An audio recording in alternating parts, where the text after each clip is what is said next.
অন্য বছরগুলোর মতো আরম্ভ নেই। অনুষ্ঠানে কাটছাট করা হয়েছে। সেনা কর্তারাও গড় হাজির। ঘণ্টাখানেকের মধ্যে শ্রদ্ধা জ্ঞাপন করে সম্পন্ন হল শহীদ দিবস। জৌলুস কমল হিলির শহীদ দিবসের। সমস্যায় জেরবার সেনারাও।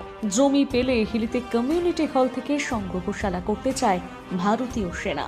1971 সালের ভারত পাকিস্তান যুদ্ধে 11 ডিসেম্বর হিলি রণাঙ্গনে পাক বাহিনীর অতর্কিত হামলায় 468 জন ভারতীয় সেনা শহীদ হন। 12 ডিসেম্বর হিলি রমানাথ উচ্চ বিদ্যালয়ের ক্রীড়াঙ্গনে গণদাহ মাধ্যমে শহীদ সেনাদের শেষকৃত্য সম্পন্ন করা হয়। তারপর থেকে 12 ডিসেম্বর দিনটি হিলিতে শহীদ দিবস হিসেবে পালন করে আসছে ভারতীয় সেনা। প্রত্যেক বছরের মতন চলতি বছর 55তম বর্ষেও শহীদ দিবসের আয়োজন করে ভারতীয় সেনা এবং দক্ষিণ দিনাজপুর জেলার প্রাক্তন সৈনিক বোর্ড।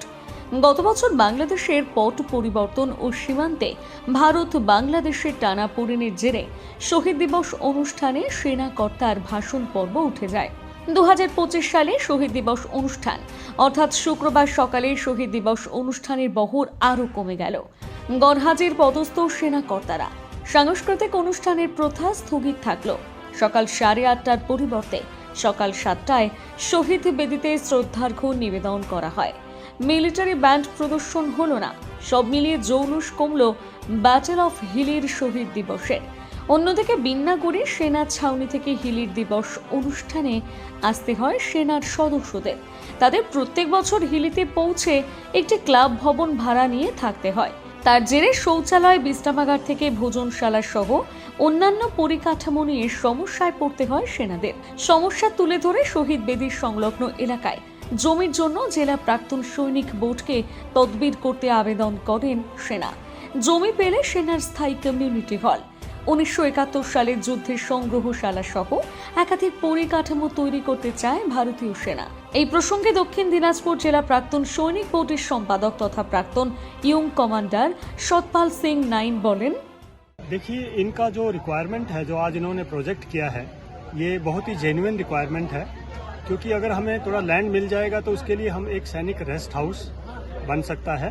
दूसरी बात ये है कि यहाँ पे जो हमारे हिली एरिया के लोग जितने भी यहाँ पे इस एरिया के अंदर युद्ध करते हुए 1971 में शहीद हुए हैं, उनके हम यहाँ पे छवि लगाएंगे, उनके फोटोज लगाएंगे और उनकी हिस्ट्री लगाएंगे कि किन हालात में उन्होंने अपना सुप्रीम सेक्रीफाइस दिया है। तो वो एक उनके लिए याददाश्त रहेगा और आने वाली पीढ़ियाँ उनसे इंस्पिरेशन लेकर के आर्मी के प्रति और भी ज्वाइन करने को उनका हौसला बढ़ेगा।